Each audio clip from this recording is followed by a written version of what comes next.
con los pensadores griegos, o más bien su posicionamiento con respecto al pensamiento de estos autores, sus relecturas de esos autores.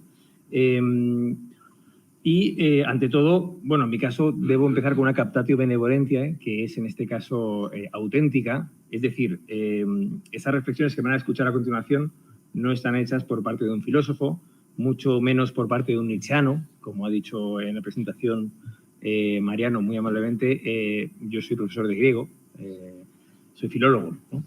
Lo cual me sitúa en una posición un poco particular con respecto a Nietzsche, que no es mala de partida, ¿no? Porque, bueno, él, como saben, era catedrático de griego también en la Universidad de Basilea, pero no van a ser las reflexiones de un filósofo, sino vamos a hacer, digamos, comentario de texto, realmente, ¿no?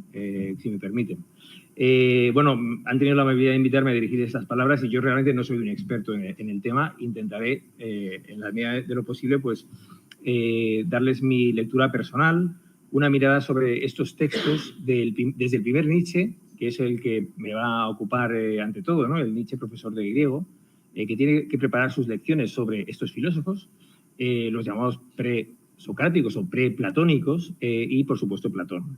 Esta es la mirada, pues, de un filólogo clásico, de una persona, bueno, como se ha dicho, que trabaja sobre Pitágoras, sobre Dioniso, sobre neoplatónicos, Platón, etcétera. Lo que sí que comparto con ustedes es la pasión por este autor, ¿no? Soy un lector devoto, ocasional, de Nietzsche, no intenso, no experto, por supuesto, y me interesa sobre todo su relación con el mundo griego y el papel tan importante que tiene a finales del siglo XIX en la transformación del legado clásico. Como he querido defender un libro reciente que ha citado antes Mariano en la presentación, esos prolegómenos a una ciencia de la antigüedad, no a unas ciencias de la antigüedad, sino a una, ¿no? A una posible, quizá. Yo creo que Nietzsche es una de las figuras esenciales para bueno, lo creo y lo cree mucha gente, por supuesto, para la transformación del legado clásico filosófico, cultural, en la modernidad, ¿no? Esto no es nada nuevo y es interesante su propia procedencia del mundo de la filología clásica germana, el mundo de la Altungswissenschaft, de las ciencias de la antigüedad, que es la gran escuela universitaria, académica, desde la fundación de la Universidad de Berlín, prusiana, por Humboldt. Es una de las materias clave para la ideología de este clasicismo, de esta filología clásica tan importante también en la Inglaterra victoriana, las classics, ¿no? Que es realmente la columna vertebral de la educación, ¿no? Es curioso que Nietzsche, que va a dar este gran aldabonazo a la conciencia europea con su búsqueda de otro comienzo en los griegos, de una Grecia antes de Grecia, de una Grecia no exactamente blanca, ilustrada, razonable, ¿no? Pero algo muy diferente. Corre parejas, por supuesto, con Sigmund Freud, en este empeño, ¿no? de redescubrir a los griegos de alguna manera. Y a mí me gusta recordar siempre que esto también se da en paralelo a una muy interesante labor arqueológica que empieza a aflorar en este mundo del siglo XIX. Hay que hablar de ciencias de la antigüedad, también incluyendo, digamos, la escisión entre filología, que es la gran filología clásica, hecha por, normalmente, personas provenientes del ámbito de la teología protestante, hijos de pastores protestantes, filólogos como Schleiermacher, en el caso de Platón, que proviene de la interpretación de la exégesis del Nuevo Testamento.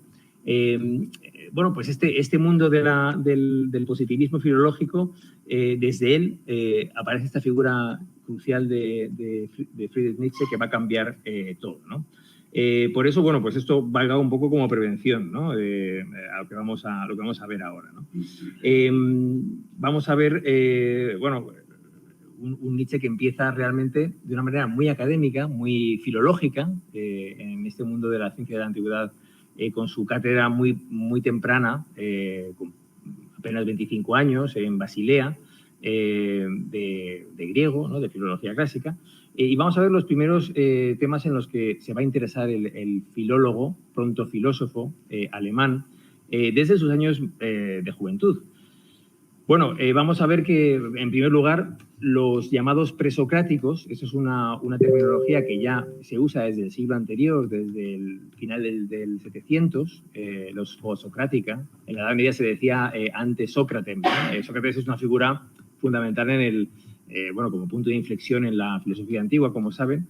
no habrá después de Sócrates quien hable mal de Sócrates de ninguna manera, ninguna escuela, ni helenística, ni por supuesto Platón o Aristóteles van a dejar de reivindicar a este gran maestro, pero es verdad que en el siglo XVIII finales se empieza a acuñar esta palabra en el ámbito académico alemán, los Socrática, que Nietzsche transforma hábilmente en estos preplatónicos o platónica, y que interesan sobremanera a Nietzsche en este redescubrimiento de la antigüedad que se da en esta fecha.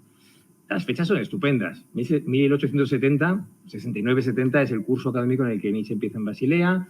En el 70 se produce un golpe tremendo también a la conciencia europea, que es los trabajos de Schliemann, ¿no? El gran arqueólogo alemán, aficionado, amateur, que se enriquece en la fiebre del oro, en el comercio de armas con la guerra de Crimea, y de repente pues descubre Troya, ¿no? Lo que se creía que era un mito, de repente bueno, pues va a excavar bajo la colina de Hisarlik, y ahí descubre una Grecia antes de Grecia, ¿no? Desde ese punto, 1870, 71, 72, mientras Nietzsche enseña en Basilea, tenemos, digamos, esta hazaña de descubrir el mundo micénico, que es una Grecia arcaica, ¿no? El mundo arcaico, que le interesa mucho más a Nietzsche, por supuesto, que el mundo clásico, ¿no? Que el mundo platónico. Esto se cierra, o no se cierra, pero continúa, por supuesto, en 1900 con Evans y Knossos, ¿no? Creta, la Creta minoica, es otra Grecia antes de Grecia, y siempre solía decir Sigmund Freud que su labor psicoanalítica era algo muy parecido a la arqueología minoica, porque estaba descubriendo algo debajo de esa aparente blancura y racionalidad europea, había otra cosa muy diferente, ese mundo sinuoso, curioso, el arte minoico, recuerden cómo es, que diferente de la estatuaria blanca clásica que nos ha vendido, por ejemplo, Winkelmann, ¿no? Hoy sabemos que las estatuas están pintadas, pero para la ideología europea esto era el clasicismo, ¿no? Y bueno, ahí, digamos, ese final del siglo es apasionante, y Nietzsche entra ahí, Freud también, ¿no? Pero me interesa especialmente cómo ese nuevo comienzo que Nietzsche reivindica en cuanto a los presocráticos, y que por supuesto sigue con Heidegger y con todo el siglo XX, ¿no? En una cierta reivindicación de este mundo arcaico, como digo, que corre parejas con el descubrimiento de Micenas, ¿no? Y de que Troya no es un mito, sino que existe. Se olvidó su memoria y su lugar, pero de repente aparece otra vez, ¿no? Y el laberinto tampoco era un mito, ¿no? Hay cosas muy curiosas de este fin de siglo que son estupendas. En el año en que aparece el nacimiento de la tragedia, Die Geburt der Tragödie, Aus dem Geiste der Musik, ¿no? En el título completo, ese libro centauro, híbrido, curioso, de un filólogo que será anatematizado a partir de entonces por sus colegas, ¿no? En ese mismo año pasan muchas cosas también en el mundo del dionisismo, ¿no? Dioniso, Apolo, este par estupendo, no lo ha descubierto obviamente Nietzsche, sino que Plutarco lo ha intuido mucho antes que él, en el siglo II de nuestra era, y muchos de los autores han filosofado sobre él. Hay un libro estupendo al respecto, injertando a Dioniso, las interpretaciones filosóficas de Dioniso desde la antigüedad, ¿no? Pero, ¿qué pasa con Dioniso? ¿Por qué es tan importante? Bueno, el positivismo europeo realmente hasta los años 50 del pasado siglo cree que Dioniso es un dios extranjero. Eso es muy importante.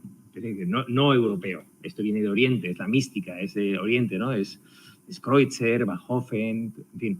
Ellos creen que viene de fuera, pero a partir de que se descifran las tablillas micénicas del lineal B, sabemos que Dioniso es muy europeo. Está desde el siglo XIII con nosotros. Es decir, no viene de Oriente, de Frigia, de Lida, de la India, en fin. Bueno, está siempre viniendo, ¿no? Es der kommende Gott, como decía Hölderlin en su poema que luego parafrasea Walter Otto para su Dioniso, pero Dioniso es un punto muy importante, ¿no?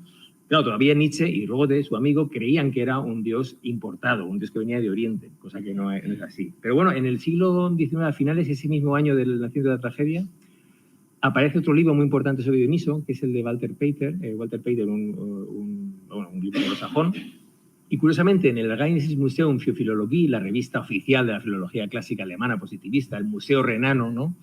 El Rheinisches Museum, aparece un artículo de Adolf Rapp, que es un filólogo clásico muy tradicionalista, muy curioso, ¿no? muy conservador, que estudia el mundo de las ménades, justo en el mismo año que Nietzsche saca su nacimiento de la tragedia, ¿no? Con su énfasis por el dinicismo vitalista, etc., ¿no? Bueno, para este personaje, para Rapp, las ménades también son un mito. Hoy sabemos que no. Es decir, hay inscripciones con ménades, con embarazos no deseados, con fiestas dionisíacas. Sabemos muchas cosas de este mundo en esta perspectiva de las ciencias de la antigüedad. Entonces, yo creo que primero hay que leer también a Nietzsche en su en su comienzo, este nuevo comienzo con los antiguos, con los primeros filósofos, en el marco de una filología que está colaborando con otras ciencias de la antigüedad. Se han extendido la historia, la numismática, la paleografía, la arqueología, y están pasando muchas cosas, muchos descubrimientos muy interesantes, ¿no? A nada de esto es ajeno Nietzsche.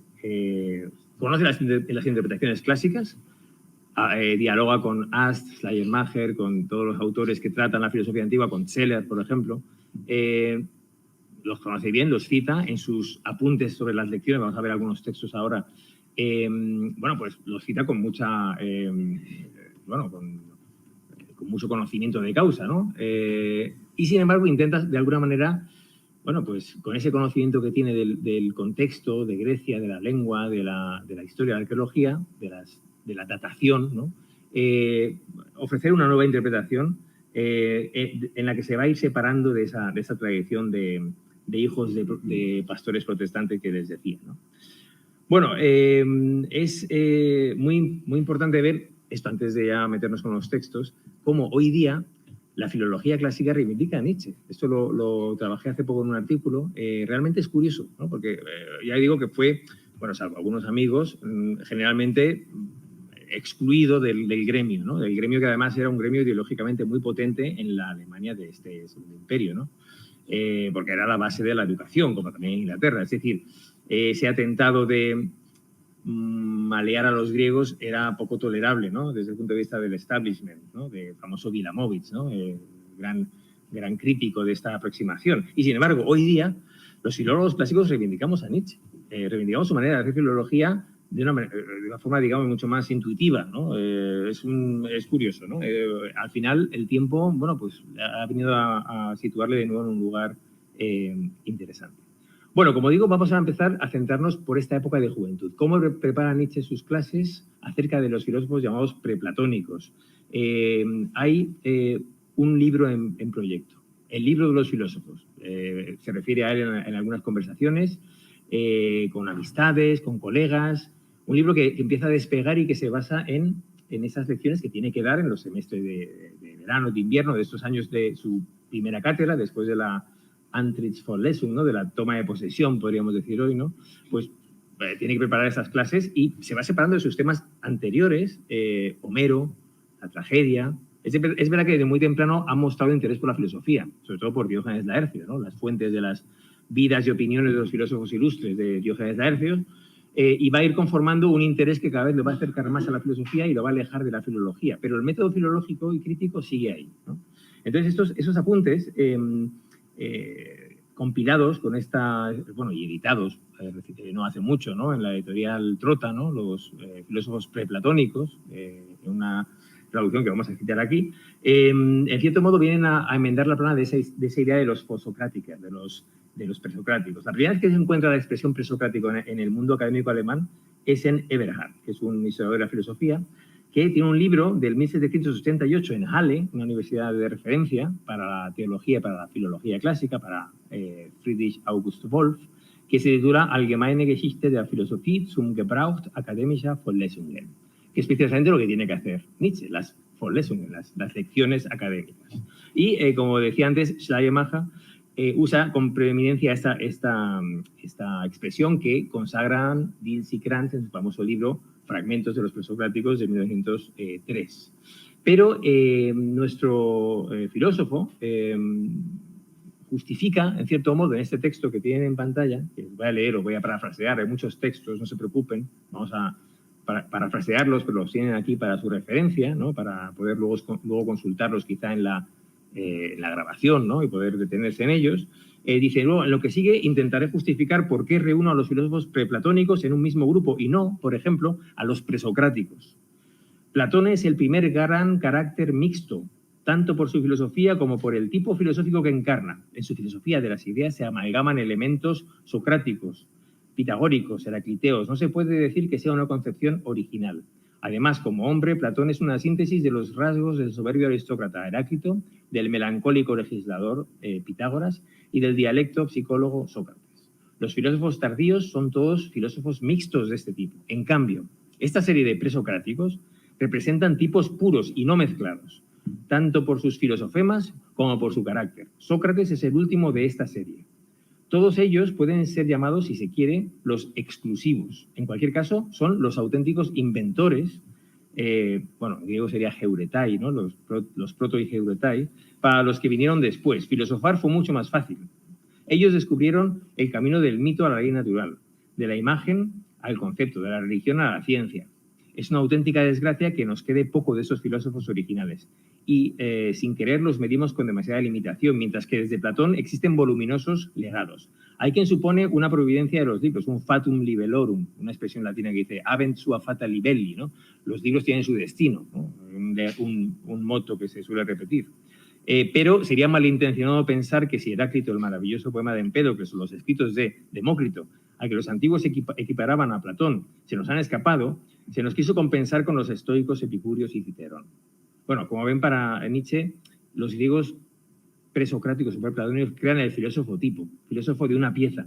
Es famosa su cita de que otros pueblos tienen santos y los griegos filósofos, ¿no? Es definitorio del modo de vida, del bios griego, del modo de pensar.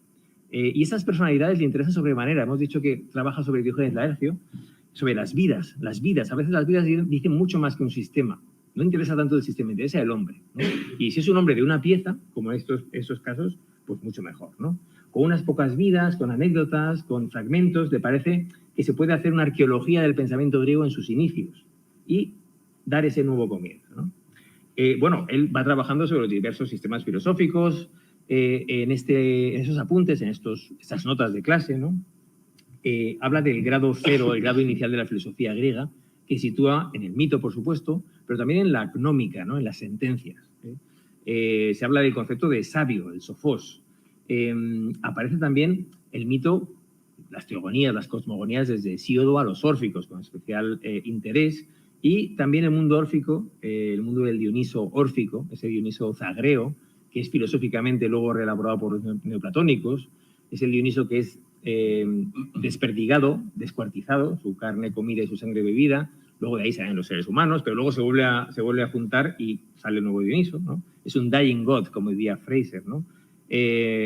Una suerte de resucitado, aparte del otro resucitado, ¿no? Por eso a Nietzsche le interesa muchísimo, ¿no? Y luego lo va a parafrasear. No está lejos este interés en el mito como grado cero de la filosofía de su mundo wagneriano, de la mitología que tiene en la cabeza, ¿no? Esos grandes, no filosofemas, sino mitologemas o mitemas, ¿no? Elementos míticos que están ahí en el ciclo de los nivelungos, en el ring, en fin.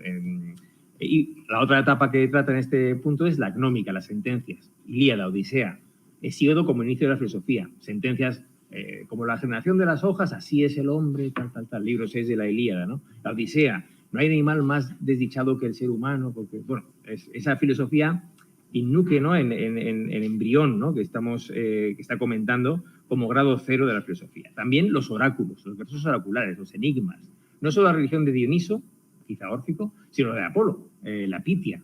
Todo el mundo de la Pitia y de la Pitonisa, diríamos hoy, ¿no? Está muy relacionado con el mundo pitagórico y el mundo de Heráclito también, que hablan enigmas, ¿no? Enigmas casi oraculares. Y la imagen del Theios Aner, del hombre divino, el Sofos, el sabio, es una especie de hombre divino, ¿no? Su vida es fantástica, sus hazañas son increíbles. Se dice de él que hace, bueno, Empédocles para tempestades, Pitágoras adivina el futuro, en fin, eso a Nietzsche le interesa muchísimo, ¿no? Y él divide muy bien entre Pitágoras y los pitagóricos, ¿no? En este libro. Bueno, este libro no publicado, hay que decir, ¿no?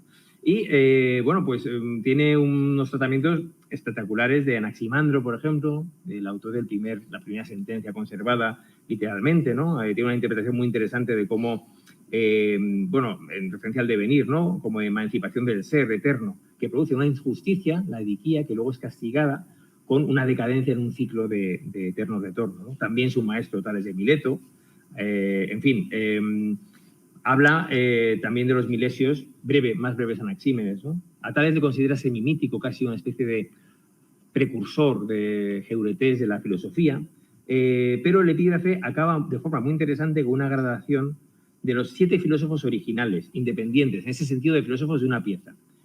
¿Cuáles son para Nietzsche? Dice, son Anaximandro, bueno, está Heráclito, está Pitágoras, ¿no?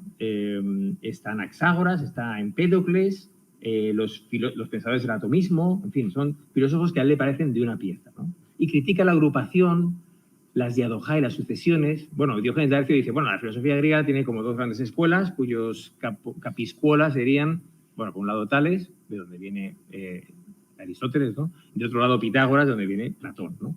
Tiene especial interés el tratamiento de Pitágoras también, ¿no? Al que dedica numerosas páginas, también en ese mundo de la vida mítica del filósofo, ¿no? Bueno, considera falsa la caracterización de Pitágoras como modificador, digamos, o introductor de esta idea del número como arjé del mundo, ¿no? Del universo, y opina que Pitágoras está solo en su papel, ¿no? Dice de Pitágoras, no guarda ninguna relación con los antiguos filósofos, pues no fue en absoluto un filósofo, sino algo distinto. Eso es una paráfrasis de un viejo dicho de Pitágoras. Dice, bueno, hay dos cosas, ¿no? Hay hombres y dioses. Y luego está Pitágoras, ¿no? Luego está la tercera cosa, que es Pitágoras. No sabemos muy bien qué es, ¿no? Pero no es un filósofo, es algo distinto. En sentido estricto, podía ser excluido de una historia de la filosofía. Sin embargo, creó la imagen de un nuevo tipo de vida filosófica, el bios, ¿no? La vida pitagórica, que luego glosan Jámblico, Porfirio en el neoplatonismo, ¿no? Esto se lo agradecieron los griegos. Esta imagen ejerce un poderoso influjo, no sobre la filosofía, sino sobre los filósofos, Parménides, Empédocles. Por eso debe hablarse de él, ¿no? Aunque, como ven, es semimítico, ¿no? Y tenemos que anotar otra vez la insistencia de Nietzsche en esta idea de las vidas, ¿no? De las vidas de filósofos. A continuación sigue una detallada discusión de Pitágoras, de su datación, de su acmé, que si es en 588 o 532, se decanta por la segunda, correctamente, según la doctrina actual. Y la comparación con Heráclito, esos dos filósofos apolíneos, en cierto modo, bueno, de Pitágoras se decía que era hijo de Apolo, nada menos, ¿no? Y que tenía un muslo de oro, aparece en el siguiente texto, ¿no? Donde aparece, bueno, esa relación entre Heráclito y Pitágoras, como saben, no siempre amable, ¿no? Heráclito le critica como, bueno, Pitágoras tiene polimacía, dice, cacotecnia, o en fin, como malas artes, ¿no? Es una especie de embaucador, ¿no? No es un verdadero filósofo, sino que es una cosa diferente, ¿no? Y en el texto siguiente, bueno, pues aparece la importancia de esta relación y luego de la aparición de Empédocles en el mundo pitagórico, al que Nietzsche inserta en su contexto suritálico como, bueno, pues una parte o una escisión de esta escuela, ¿no? Sin que haya, lo parafraseo un poco, ninguna conexión con la doctrina del número, ¿no? Hoy los investigadores del pitagorismo antiguo prefieren ver en el pitagorismo del siglo V, a partir de Filolao, esta idea del número, que es la que luego Aristóteles recuerda en la metafísica, ¿no? Bueno, también la relación con la transmigración de las almas, ¿no? Y los ejercicios religiosos, las tesis, esta idea que entra en Grecia supuestamente, por un lado por el orfismo y por otro lado por el pitagorismo, ¿no? Y que también Empédocles hereda, ¿no? Recuerden que Empédocles tiene memoria de vidas pasadas, ¿no? Yo he sido doncella, tal, ¿no? Animales. Bueno, y esta dice que es la leyenda más antigua del mito Pitágoras, lo considera un mito. El filósofo es también un arquetipo, ¿no? Y Pitágoras es un ejemplo claro, ¿no? El tratamiento de Heráclito, por contra, parece mucho más histórico-cultural. Aparece como una especie de sabio aislado con un pathos que provoca la reverencia de sus coetáneos, ese regio señorío, regio convencimiento, cómo cree en sí mismo Heráclito le parece sorprendente, ¿no? Aparece este tratamiento de Heráclito como, bueno, que está resumido en su actitud ante la polis, ¿no? Su elitismo. Bueno, ya saben que Heráclito está en ese sentido considerado como una especie de enemigo de hoi polloi, ¿no? de los muchos, ¿no? Él es el que sabe, es el sofos, el que puede desvelar el ensamblaje, entender el lenguaje del logos que rige, el logos común que rige el cosmos y que nosotros quizá no entendemos porque estamos dormidos, ¿no? Pitágoras y Heráclito. El primero, dice Nietzsche, se tenía por una encarnación de Apolo, comportándose con religiosa dignidad, como posteriormente haría Empédocles. La autoveneración de Heráclito, hay una errata de poner parece que está equivocado, no tiene nada de religioso. Fuera de él contempla el absurdo, la ilusión, la ausencia de conocimiento. pero no hay ningún puente que sirva de enlace de los demás, con los demás hombres, ninguna compasión une a Heráclito con los demás. Es difícil imaginar el sentimiento de soledad que le imbuyó. Este acaso confirió a su estilo un mayor significado, estilo que él mismo comparaba con los oráculos y el lenguaje de la sibila. Heráclito, bueno, aquí tiene varias, bueno, tuve un tratamiento extenso en este libro de apuntes, ¿no? Aparece como esta nueva imagen del sabio, diferente a Pitágoras, pero es, digamos, en diálogo, ¿no? Aquí encuentra un ideal en Heráclito, y quiero citar este pasaje porque dice, dentro de esos 7 filósofos que hemos citado antes, de esta especie de, bueno, de los preplatónicos, ¿no? Excluye quizá a Tales porque es demasiado antiguo, es el primero, es semimítico, excluye a los pitagóricos que están hacia el final, los pitagóricos a partir de Filolao y compañía, pero dice, bueno, de entre estos hay 3, ¿no? Y tiene aquí el texto, dice estos 3 filósofos, Pitágoras, Heráclito y Sócrates, deben ser considerados como los tipos más puros, ¿no? Más puros en el sentido de no mezclados, de gente de idea única, ¿no? El sabio como reformador religioso, el sabio orgulloso que halla la verdad en la soledad, el sabio que busca siempre y en todo lugar. La idea de Sócrates de que una vida sin buscar, sin exetasis, ¿no? Sin examen, no merece la pena ser vivida, ¿no? Todos los demás filósofos no son, en cuanto a representantes de un bios, estilo de vida, tan puros ni tan originales. Los 3 tipos de filósofo han encontrado 3 enormes ideas unitarias en las que se han desarrollado. Pitágoras, la creencia en la identidad de las innumerables generaciones humanas.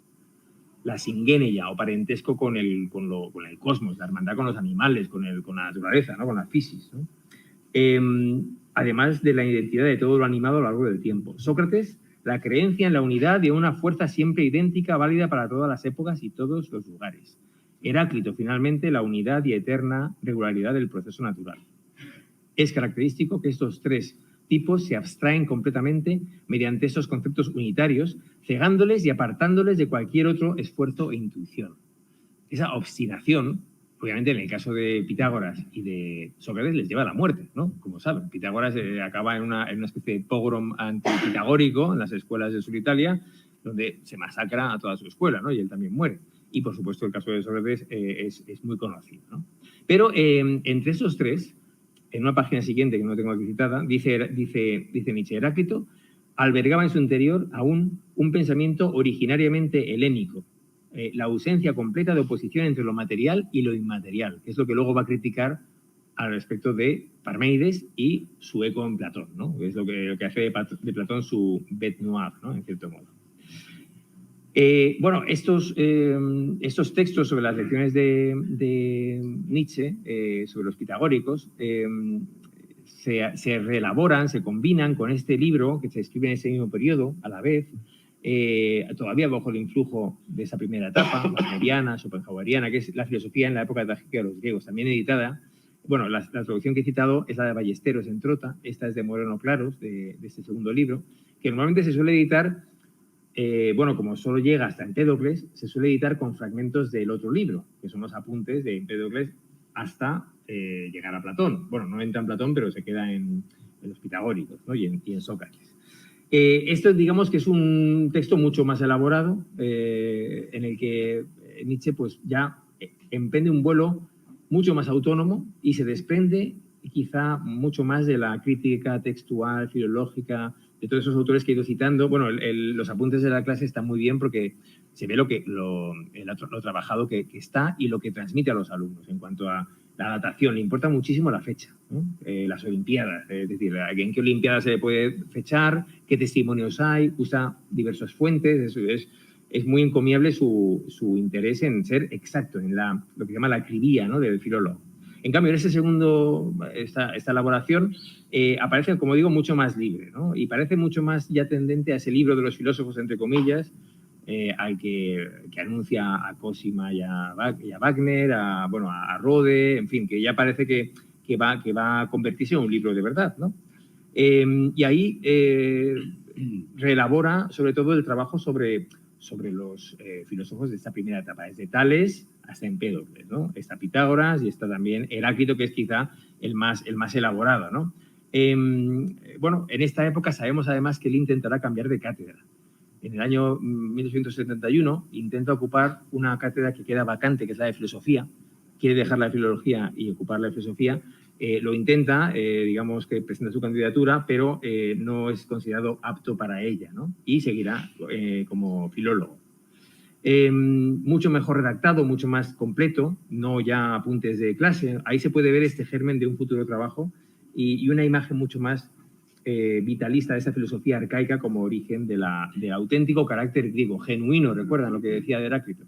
Ese sí que es el pensamiento genuino.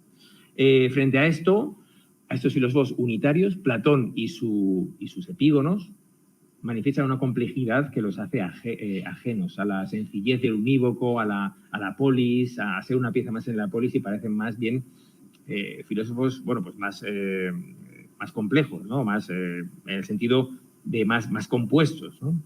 Vamos a ver este texto, es un poco largo, pero lo parafraseo, donde defiende que habla de los preplatónicos como grupo homogéneo y que solo a ellos dedica esta obra. Dice, con Platón comienza algo completamente nuevo, o por decirlo de otro modo, con idéntica justicia, a partir de Platón les falta a los filósofos algo esencial si los comparamos con aquella república de pensadores geniales que se extiende de Tales a Sócrates. Quien deseara pronunciarse desfavorablemente acerca de aquellos maestros antiquísimos podría calificarlos de simples o unilaterales, y a sus epígonos, con Platón a la cabeza, de complejos o múltiples. Más justo y más imparcial sería caracterizar a estos últimos de caracteres filosóficos híbridos y a los primeros de caracteres filosóficos puros. Platón es el primer gran ejemplo, lo voy parafraseando un poco, del gran filósofo híbrido, que se expresa en su filosofía y en su personalidad. Esto lo hemos leído antes en la primera cita. Hay una especie de amalgama de elementos de Heráclito, de Pitágoras, de Sócrates, una reelaboración del texto anterior. Cuando se presenta algo único, original, unívoco, es más bien una caricatura, ¿no? Por eso reprocha a partir de Platón este carácter compuesto, ¿no? Y reivindica buscar en la filosofía, en la acción de los antiguos filósofos, una especie de purificación a lo grande, ¿no? Desde Platón, acaba diciendo, el filósofo está en el exilio y conspira contra su patria, o quiere cambiarla, en cierto modo, ¿no? Nos viene a defender. Bueno, aquí se ve, en este libro ya, digamos, más esbozado para una publicación y más personal, un intento interesante de actualización de los griegos, que dialogan con los modernos, ¿no? Heráclito con Schopenhauer, en la página 59 de la traducción de Moreno Claros, compara el modo de entender, por ejemplo, el tiempo de Heráclito con el de Schopenhauer, ¿no? El instante temporal que existe en la medida en que destruye el instante que lo precede, etcétera, etcétera, ¿no? Declara también, si regresamos a los filósofos preplatónicos, el movimiento eterno y el fluir de Heráclito lo compara con una teoría de un científico de la Academia de Ciencias rusa en San Petersburgo, llamado von Baer, una ficción muy interesante que permite comprender lo que quiere decir Heráclito e intenta explicar lo que quiere decir Heráclito, comparándolo con, imaginando que tenemos los humanos la percepción del tiempo de los insectos, por ejemplo, ¿no? De las hormigas, de los conejos. ¿Cómo sería ver el mundo a una cámara mucho más rápida o verlo, por ejemplo, con el tiempo que tienen las plantas, ¿no? O las montañas, ¿no? El tiempo también existe, pero sería un devenir, un flujo muy diferente, ¿no? Compara a los antiguos, por tanto, con la ciencia y con la filosofía contemporánea. Bueno, no exactamente contemporáneas, la ciencia rusa en este caso, ¿no? Y con Schopenhauer, ¿no? Y es interesante ver también aquí, como digo, el primer vuelo autónomo, vamos a verlo en el texto siguiente, hablando y criticando la figura de Parménides y su idea del no ser, ¿no? Dice, la ilusión fundamental, no obstante, es que el no ser es. Este es un paso importante. Las generalidades más abstractas a las que se llega después de que han caído todas las demás determinaciones deben ser verdaderas. Las determinaciones más próximas, es decir, la totalidad de la multiplicidad, de los predicados, etcétera, son solo una ilusión. Se trata de una escisión antinatural del intelecto, cuya consecuencia última es la división entre espíritu, capacidad de abstracción, y cuerpo, aparato sensitivo inferior.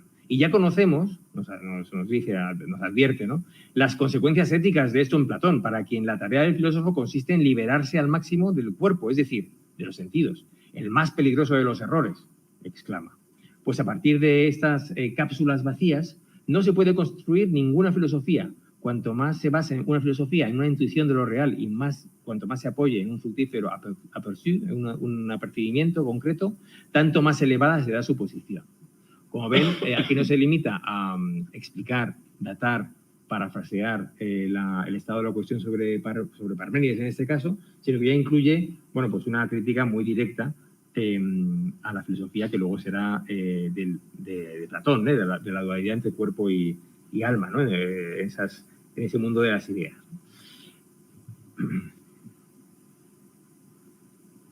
A continuación, pasa a... Bueno, de nuevo es una traducción, la traducción hemos vuelto a la de Ballesteros, del libro de las lecciones de filósofos preplatónicos.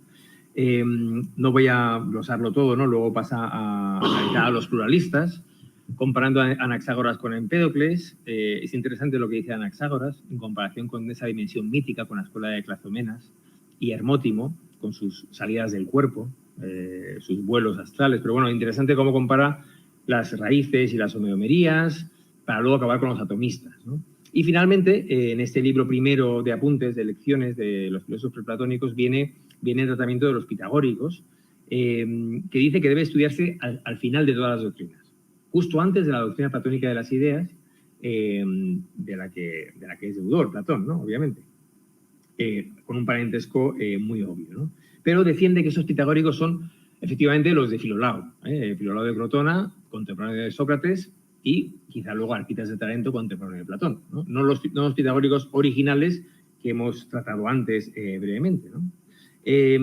Aquí también, bueno, pues, digamos, acaba un poco ese tratamiento con la figura de Sócrates, a la que ya he dedicado mucha atención en el nacimiento de la tragedia, diciendo, bueno, comparando en el estado de la cuestión de los filólogos de la época, qué es Sócrates con respecto a la opinión común griega. ¿Qué es Sócrates? ¿Un sofista más para la opinión popular?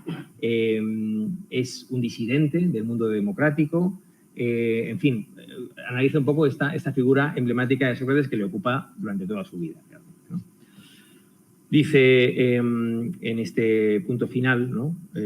Vamos a ver cómo acaba el tratamiento, ¿no? de este libro, ¿no? De lecciones. Como conjurador del miedo a la muerte, Sócrates es el último tipo de sabio que hemos llegado a conocer, el sabio que vence a los instintos a través de la sofía, y con él se agota el grupo de los sophoi típicos y originales, los puros, ¿no? A partir de aquí, como decía, una nueva época. Y mi objetivo en esta clase se ha cumplido, ¿no? Más adelante trataré las escuelas socráticas, etcétera, etcétera. Bueno, es curioso ver cómo algunas de esas figuras, no Sócrates, que ya está en un mundo mucho más moderno, pero las anteriores se comparan con esta idea de los hombres divinos, ¿no? De esos hombres que son unívocos, únicos, ¿no? En la filosofía en la época trágica de los griegos, volviendo al otro libro, se habla aquí de esta clase de hombres que viven, como dice aquí Nietzsche, en su propio sistema solar. Allí es donde hay que ir a buscarlos. Un Pitágoras, un Empédocles, que se tratan a sí mismos con tal consideración sobrehumana, casi con devoción religiosa. Es la idea que luego se estudia en la historia de la religión griega del hombre divino, ¿no? Del Theiosamer, que tiene muchos ejemplos, ¿no? De Pitágoras hasta Apolonio de Tiana, ya en la época imperial romana, ¿no? En ese sentido aparece esta descripción tan estupenda de Heráclito como astro sin atmósfera, ¿no? Con un ojo llameante vuelto hacia el interior, extinto y glacial, solo en apariencia contempla el exterior. En torno a él, las olas de la locura y la perversidad rompen directamente contra el acantilado de su orgullo. El filósofo les vuelve la espalda con repugnancia. Pero incluso los hombres de ánimos sensibles evitan esas máscaras que parecen fundidas en cobre. Para comprender a un ser de tal altura, hay que imaginárselo, a Heráclito, en el marco de un santuario retirado, en medio de las imágenes de los dioses, junto a una arquitectura sublime, hierática y fría. También este libro está incompleto, como digo, se suele engarzar con la última parte del libro de los preplatónicos, ¿no? Pero, ¿y Platón? ¿Qué pasa con Platón, ¿no? En la última parte de esta charla quiero centrarme en esta figura siempre ambivalente, siempre en el trasfondo, ¿no? Para Nietzsche, como vértice final de toda esta época, entre comillas, trágica, esta época pura, ¿no? ¿Qué pasa con Platón? La relación de Nietzsche con Platón es problemática, pero es como con Sócrates siempre continua a lo largo de toda su vida desde los comienzos, ¿no? Ya hemos visto esto del error trágico de Platón, de qué error es esto del mundo del espíritu, de la asociación entre espíritu y sentidos, pero no siempre es así, no siempre es así. Bueno, parece que Nietzsche pudiera haber llegado a sospechar que algunas de las doctrinas más populares de Platón, como la del bien, el sumo bien, el alma inmortal, etcétera, eran simplemente las enseñanzas públicas, ¿no?, de la escuela, pero que quizá Platón no creía en ellas, sino que eran en el fondo de esas figuras complejas ya, no de la época pura, pero que la diferencia grande es que quieren cambiar la sociedad, ¿no? Está en digamos, cómo entiende Platón su propia actividad, ¿no? Él va a defender, Nietzsche, en varias páginas muy interesantes sobre Platón, del principio, ¿no?, de la época de Basilea, que Platón es más bien un filósofo legislador, ¿no?, varias veces, ¿no? Y que lo que construye luego la academia es una suerte de simulación, de una mascarada, ¿no? Es verdad que la máscara de Platón es obvia, ¿no? Nunca da la cara, ¿no? Qué bonito sería que la carta séptima fuera real, ¿no? Pero después de miles de páginas sin dar la cara, no va de repente a decir, hola, soy Platón, esta es mi historia, ¿no? Yo nací aquí, escribía poesía, pero me gustaba la política, mi maestro me lo mataron, tal, y luego, bueno, pues... es decir, eso es un tema que le ocupa a Nietzsche constantemente desde el principio, desde su juventud, ¿no? Y le interesa sobremanera por la vertiente política, sobre todo, por el tema político. Y hay que decir que en los años de su juventud, también en Basilea, da clases sobre Platón. Y tiene un libro, tiene una serie de apuntes, también inéditos, ¿no? Hoy publicado como libro recientemente, una traducción muy buena de Manuel Barrios, ¿no?, que está en Tecnos, que es realmente una especie de introducción a Platón, ¿no? Una introducción a los diálogos de Platón, es decir, lo enseñaba también, y se contradice con lo que está diciendo en este tema, ¿no? Vamos a ver un texto donde claramente contradice lo que acaba de decirnos, ¿no? Este trágico error sobre el que luego funda Nietzsche toda su crítica a Platón, al principio no le parece tan mal, ¿no? Esto, bueno, es al principio una especie de devoción por Platón que yo creo que incluso en sus épocas de más acerba crítica se puede seguir rastreando, ¿no? Quizás sea una especie de máscara también esta, ¿no? Pero vamos a verlo. Bueno, como digo, la traducción y la edición del texto, muy reciente, en el año 2019, tiene una introducción a Platón general, muy buena, muy filológica, con diálogo con todos los autores de la época también, ¿no? Desde Schleiermacher, que es el primero, al que intenta impugnar o refutar, ¿no? Y los otros muchos que van traduciendo o interpretando a Platón, y luego va comentando cada diálogo brevemente para introducirlo en la lectura que va a hacer en la clase, ¿no? Es decir, él trabaja sobre Platón con mucho interés, ¿no? Al principio del prólogo, ¿no?, podríamos decir, a esas Vorlesungen, Nietzsche llega a afirmar un supuesto hipotético, pero yo creo que fascinante. Se lo voy a comentar a ver qué les parece. Dice habría que imaginar, nos dice, parafraseo, ¿no?, como ha sucedido con los filósofos presocráticos o preplatónicos, que imaginemos que todas las obras de Platón se han perdido, ¿no? Y no tuviéramos más que fragmentos, ¿no? Y que el primer texto grande que tenemos sea Aristóteles. Entonces, ¿cómo percibiríamos a Platón, ¿no? ¿Qué tipo de filosofía sería, ¿no? Esto contradice un poco lo que... Claro, tenemos mucho de Platón, obviamente, ¿no? Pero él tiene este supuesto que me parece muy interesante, ¿no?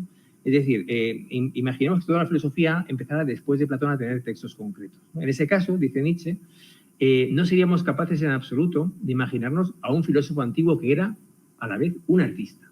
Eso es muy interesante, ¿no? He hablado antes del Platón, filósofo legislador. Para Nietzsche, Platón es también el filósofo artista, ¿no? ¿Esto qué quiere decir? Eso es muy interesante desde el punto de vista de un filólogo clásico, ¿no? Yo tengo la suerte de dar Platón, ¿no? En el segundo cuatrimestre siempre doy Platón, doy 2 textos platónicos, en el primero de Homero, ¿no? Traducciones Platón. Y es que, claro, Platón para un filólogo clásico es el gran escritor, es el gran artista de la prosa, es el autor de el máximo exponente de la Kunstprosa, ¿no?, de la prosa de arte, ¿no? Es el gran prosista griego. Seguramente, además, es el primer autor griego que escribe para ser leído. Eso es muy importante también, que hay que tenerlo en cuenta, porque lean a Hayflok, ¿no?, el prefacio a Platón, o La Musa aprende a escribir.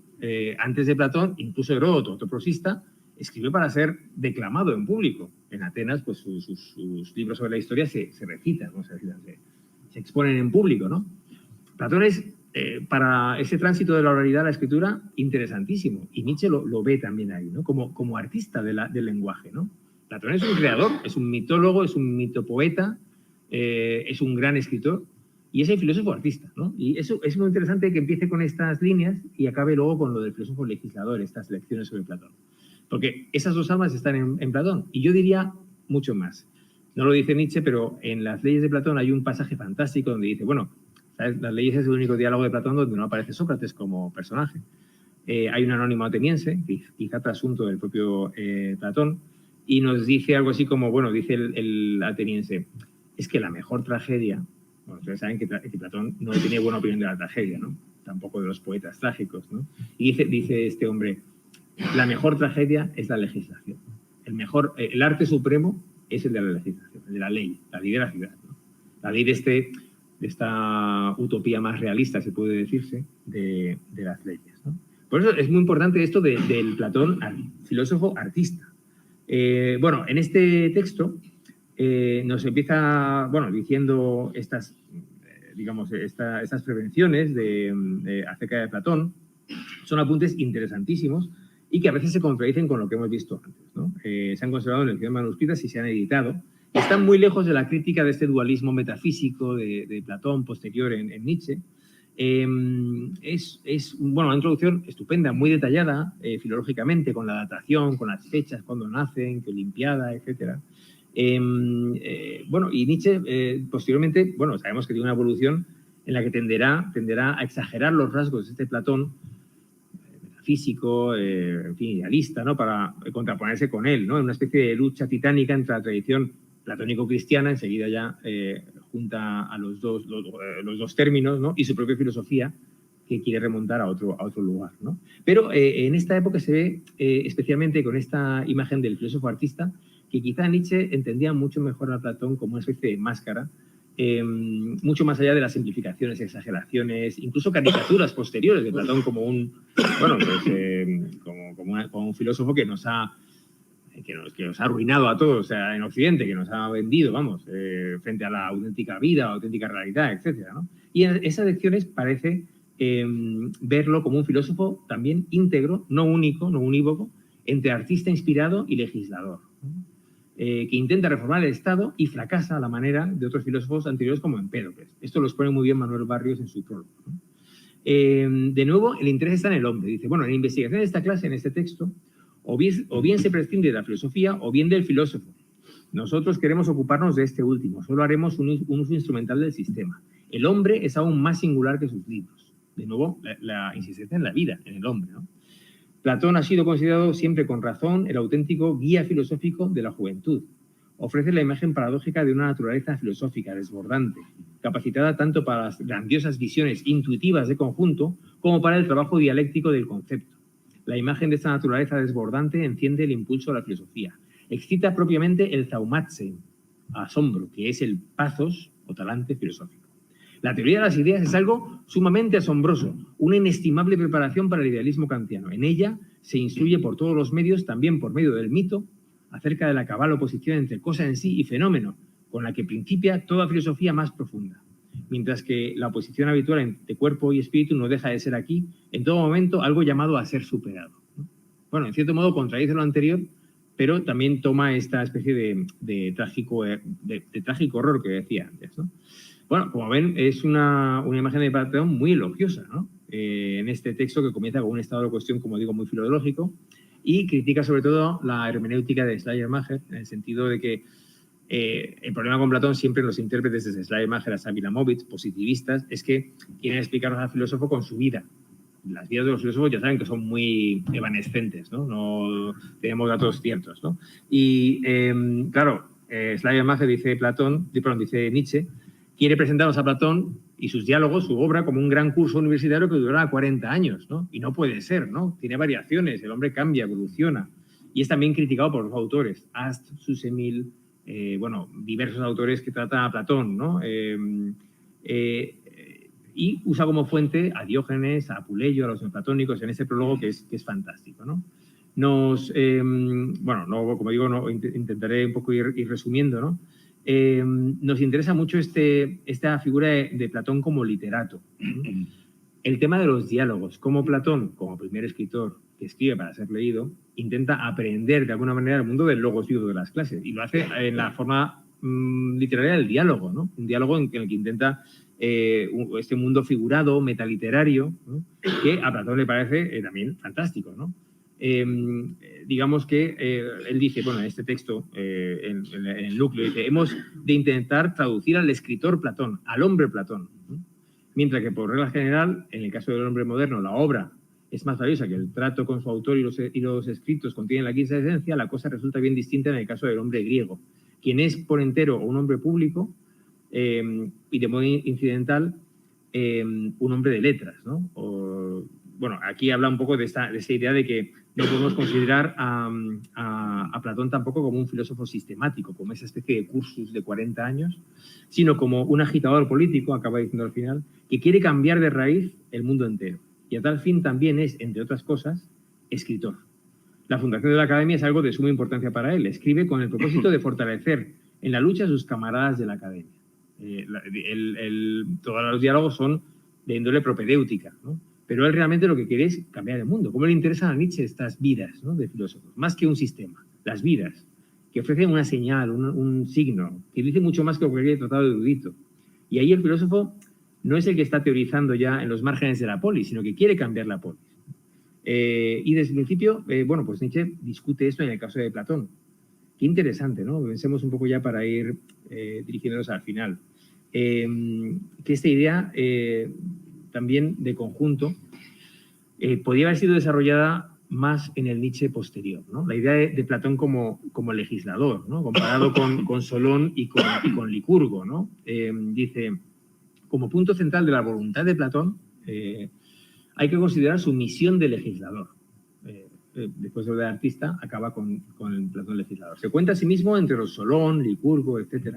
Todo cuanto hace lo hace con vistas a dicha misión. De otro modo, la vida le hubiera resultado odiosa. En la Academia siembra la semilla para el futuro. Solo en ese sentido se dedica a escribir su obra literaria. Presupuesto de una misión como esa es la fe incondicionada en uno mismo. Aquí se parece mucho a los filósofos de una pieza que hemos visto, a Heráclito, a Pitágoras, ¿no? Lo que se evidencia, por ejemplo, en el hecho de que no sabe idealizar a Sócrates si no es en la medida en que se asemeja a sí mismo, ¿no? Piensa que su proyecto es la única esperanza para todos los estados y por eso es por lo que manifiesta un extremo rechazo de todas las demás tentativas. El pathos más grande acompaña todos sus movimientos, como ya se cuenta en su juventud. De su juventud nunca habría reído en exceso. Bueno, también como Heráclito, el sombrío, ¿no? Su exclusivismo resulta especialmente sorprendente en el terreno del arte. Condena la cultura antigua en su conjunto y se contrapone a Homero. Para la enseñanza en su estadio ideal, toma sus propias obras como obras de referencia. Es un artista que va a escribir el libro que hay que leer para el Estado, ¿no? Es decir, esto a Nietzsche le fascina, ¿no? Luego, por supuesto, es frustrado, pero piensen, también es tentador relacionar este Platón legislador con Zoroastro, de las leyes sacras de los iranios, con, bueno, las leyes, ¿no? Las leyes de Platón, la última obra, que es tremenda, no se lee mucho, pero yo la he trabajado bastante y es un libro fantástico, casi de ley sacra, ¿no? Con un código penal, con un código de derecho religioso. Para Avicena era una especie de libro oracular, ¿no? Es extrañísimo este libro final, hasta el punto de que uno de los filólogos que cita Nietzsche, Ast, creía que no era auténtico, ¿no? Nietzsche dedica mucho del prólogo a esquematizar las obras del auténtico Platón, las que no son platónicas, las cartas, ¿no? Toda esa idea del pseudo-Platón. Y la legislación es importantísima, ¿no? Hay un minos pseudo-platónico también, ¿no? Es decir, la idea del hombre oracular, el hombre que es ley, ¿no? Las leyes, si recuerdan, tienen tres personajes en diálogo, un ateniense, un espartano y un cretense, ¿no? Megilo, Clinias y un ateniense que es anónimo, ¿no? Y hablan sobre ¿qué? Sobre la mejor ley. Obviamente, Dorios de Creta, Dorios de Esparta tienen a Licurgo y a Minos, ¿no? Atenas tiene a Solón, pero ese Solón nos ha fallado, ¿no? Porque ha engendrado la democracia, que es una especie de sistema fallido, ¿no? Malogrado, en cierto modo. Entonces, bueno, aquí aparece esta idea de Platón como hombre providencial que va a legislar, ¿no? Bueno, nos recuerda en algo este legislador renovador que empieza la cultura de cero, que escribe la propia cultura que hay que leer con la impugnación de Homero, ¿no? a este Zaratustra también como filósofo, bueno, como legislador iranio, ¿no? En esta, bueno, es sugerente, ¿no?, hablar de este Platón legislador en su tríptico político, república, político y sobre todo leyes al final. Pensar que esto sea lo que a Nietzsche más le interese para terminar esta introducción. Luego, después de esto, siguen otras introducciones parciales a los diálogos. Muy interesante la de la República, como reforma política integral, educación ético-religiosa. Muy interesante la del Timeo, con la leyenda épica de la Atlántida, ¿no?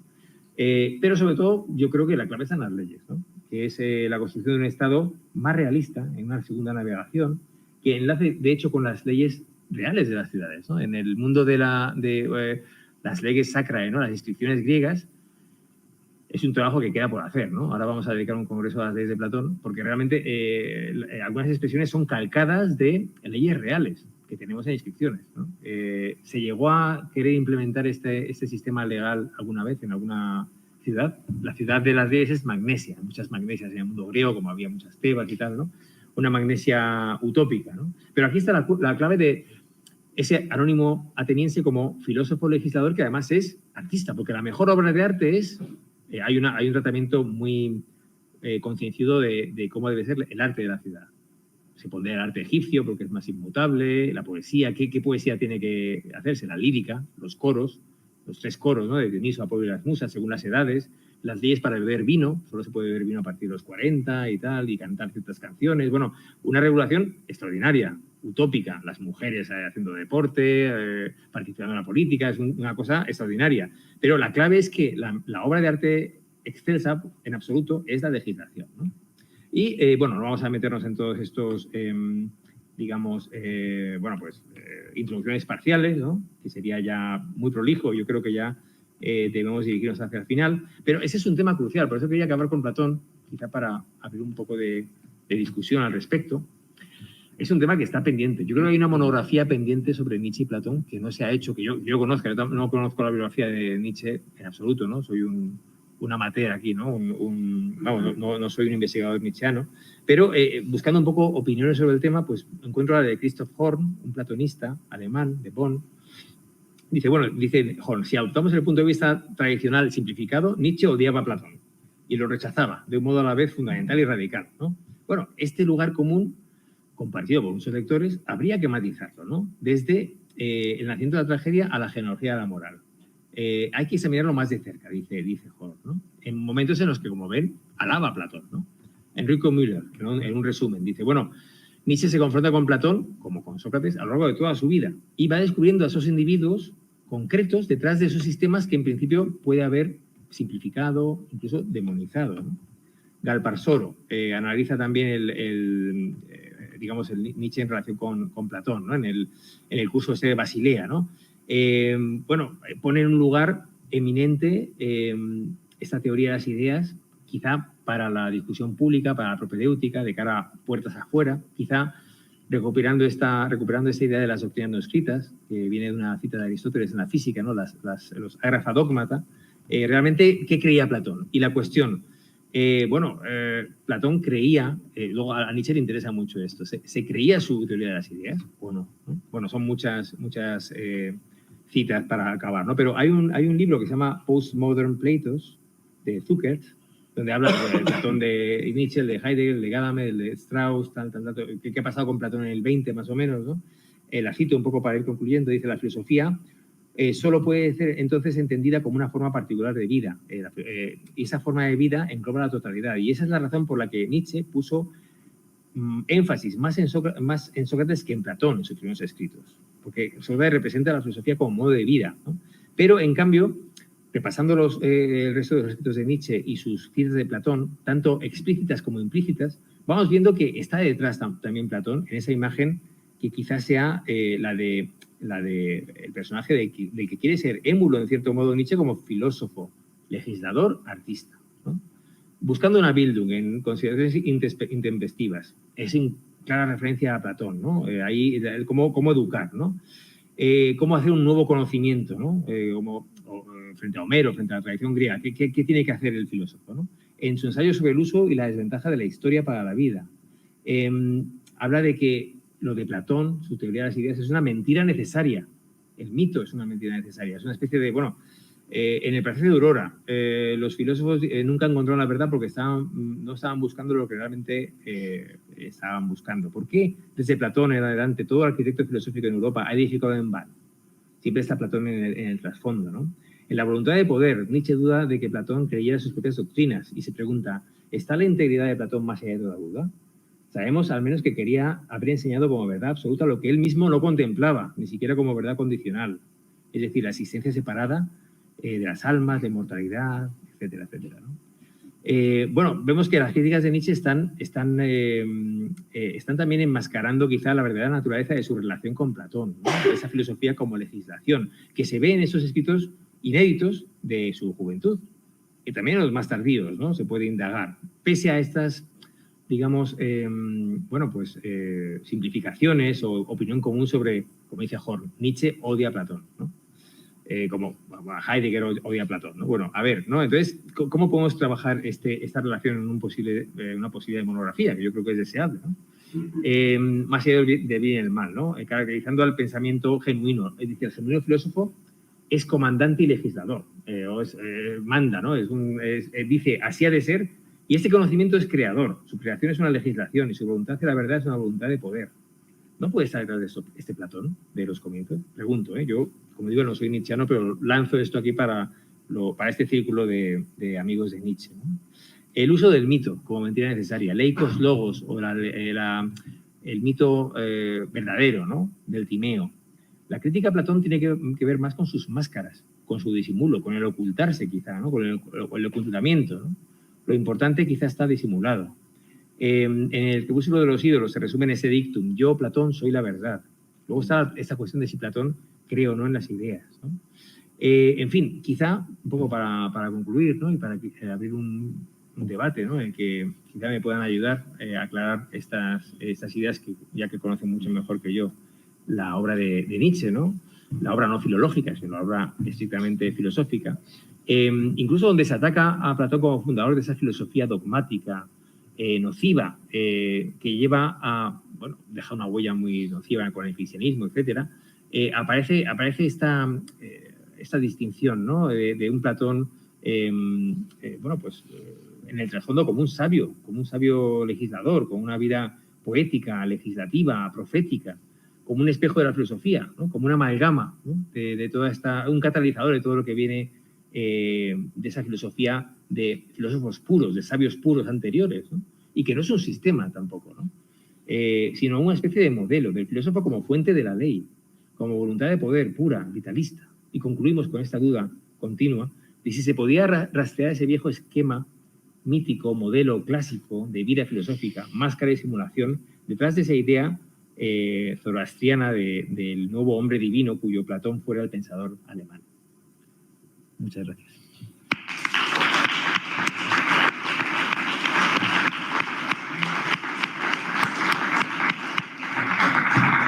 Bueno, muchas gracias a David, al profesor Hernández, por su muy efectiva charla, muy efectiva para filósofos y filósofos nietzscheanos, que el repaso filológico al que estamos acostumbrados, porque colaboramos también con filólogos alemanes en la Complutense, nos viene también, ¿no? Para desmarcar un poco la cabeza del tópico, del usual, En fin, yo quería empezar quizá el debate, si es que luego lo continuamos. Quería hacer alguna observación que me parece interesante como una especie de contrapunto quizá a lo que has de esta manera tan espléndida expuesto.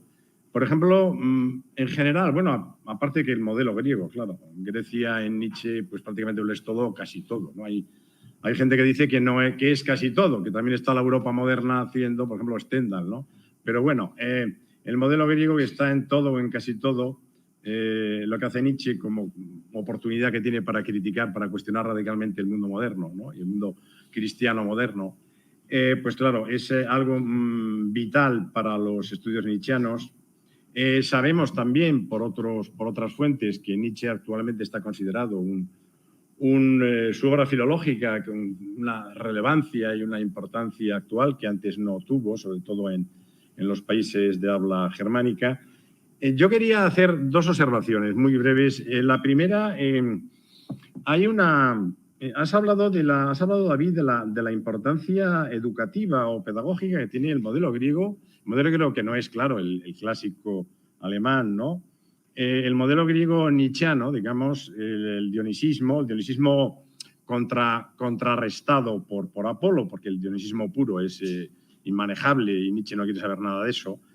Pero hay una observación en Aurora, hay varias observaciones en Aurora, hay una crítica muy, muy potente del sistema educativo alemán de la época y en general de toda la tradición pedagógica occidental, que claro, en el momento alemán sobre todo se centraba en la filología griega, ¿no? Que el filólogo griego era como, eso yo se lo he de decir a Arno Gimberg, el filólogo griego es como el ingeniero informático o el biopolítico actual, ¿no? Es decir, digamos, él es la estrella de la universidad alemana, porque la cultura alemana, la nueva cultura alemana, el nuevo Estado y tal, pues se organiza un poco a partir de ese modelo cultural. Pero Nietzsche hace una observación en Aurora que es demoledora. Dice, bueno, yo es que no solamente he tenido que tragarme, ¿no? Y perdonadme la expresión, toda esta educación que me han dado, que sobre todo no enseña a estar solo, que es lo que debe enseñar una verdadera educación, pero es que además, claro, luego he sido profesor en el instituto, en la universidad, de griego, del mundo clásico. Y el mundo clásico, el mundo antiguo, los profesores alemanes de griego y de cultura griega y latina son incapaces de transmitir a los alumnos en absoluto, estoy casi citando ahora, la vida real griega, antigua, y que sería la única justificación de este tipo de estudios. Es decir, poner en contacto al estudiante moderno, del mundo del capitalismo ya que se empezaba a destacar a todos los niveles, ¿no? Del estatal, militar, el sistema económico, todo, entrar en contacto con esa cultura tan extraña, ahí subraya Nietzsche, es tan extraña, tan inalcanzable para los modernos, que es una verdadera bomba, ¿no? En la educativa. Entonces, los profesores alemanes no lo hacen, no tienen, porque es que ellos mismos no tienen ni idea de cómo era la vida real en la antigüedad, ¿no? Eso es una cosa que a mí me llamó mucho la atención y, bueno, quería un poco que si me la podías hacer algún comentario en torno a esto, ¿no? La dificultad de enseñar el mundo antiguo en la época de Nietzsche y hoy, claro, y hoy. Y luego, en segundo lugar, claro, ahí tengo que ser un poco polémico, ¿no? Porque, claro, está muy bien lo de, en fin, ya se sabe que hay muchos Platones, que, en fin, que hay Nietzsche subraya el Platón escritor, el maestro, el gran maestro de la literatura griega, o el que crea casi esa cuestión, pero claro, luego está lo que está, es decir, es un poco la línea de Gadamer, cuando Gadamer distingue entre la historia efectiva, la historia que se puede abordar de una manera crítica filológica, que te sale lo que se sabe de la historia y la puede reconstruir más o menos con todas las precauciones, y luego está lo que Gadamer llamaba la historia efectiva, efectual, a veces traducen, es decir, lo que de verdad ha marcado la cultura y el alma europea. Entonces, el Platón, claro, digamos, de verdad, entre comillas, porque esa expresión tampoco tiene mucho sentido, pues es un poco el que estás tú desde hace tanto tiempo investigando. Pero es que luego está el Platón efectivo, o sea, el Platón que ha marcado el alma europea, y a ese Platón, claro, es al que se dirige Nietzsche en plena posesión de sus facultades filosóficas con ataques demoledores. Ataques demoledores porque es como un símbolo, ¿no? Es el símbolo de la cultura occidental que se ha impuesto, la línea dominante del pensamiento occidental que se ha impuesto, y claro, aquí la cuestión fundamental es el Fedón, es concebir la sabiduría como un irse deshaciendo del cuerpo, irse preparando para la muerte, etcétera, etcétera, etcétera. El ideal ascético que conecta con la cultura, con el nuevo mundo del cristianismo, que con el nuevo mundo del cristianismo, yo de esto no tengo mucha idea, pero me parece que cuajó y se hizo posible una hegemonía cristiana y un gobierno cristiano con la fusión con los temas fundamentales del platonismo y toda la tradición que el platonismo un poco encabeza y representa. Entonces, simplemente leer, por sí me parece un texto que es el prólogo que escribió para Más allá del bien y del mal. Hay una referencia a Platón, hay una fundamental, que me permito leerla y ya me callo, también un poco también para poner un poco de algo picante en un debate o algo así, ¿no? Que me imagino que no va a ser nada picante y que va a estar de acuerdo, pero por si acaso. Entonces, dice Nietzsche en el prólogo a Más allá del bien y del mal: parece que todas las grandes cosas, para inscribirse en el corazón de la humanidad con demandas eternas, primero deben deambular por la tierra como monstruosidades enormes y terroríficas. Una de estas monstruosidades fue, que te has referido tú a la expresión, la filosofía dogmática. Por ejemplo, la doctrina Vedanta en el hinduismo, en Asia, y el platonismo en Europa, ¿no? Y luego dice Nietzsche, porque esto es muy interesante, porque dice Nietzsche, ¿qué le debemos a Platón? O sea, no simplemente vamos a cortarnos en seco el trozo de carne de nuestro cuerpo que depende de Platón y del cristianismo, y lo vamos a tirar a la papelera. No dice eso. Le debemos el europeo le debe su especificidad a Platón. ¿Pero por qué? Y dice, no seamos ingratos con los Vedas, con los diálogos de Platón, aunque ciertamente se debe admitir que el error más grave, prolongado y peligroso hasta ahora ha sido un error dogmático,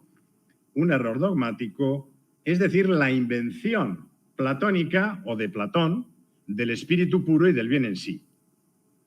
Pero ahora que ha sido superado, que Europa respira aliviada de esta pesadilla y al menos puede disfrutar de un sueño saludable, nosotros, cuya tarea es estar despiertos, prácticamente insomnes, somos los herederos de toda la fuerza que la lucha contra este error ha cultivado. O sea, nosotros lo que le debemos a Platón, la tensión del alma europea que no está en Asia, porque en Asia, bueno, desde el punto de vista de Nietzsche, en Asia la cultura asiática es un poco como un onírico, ¿no?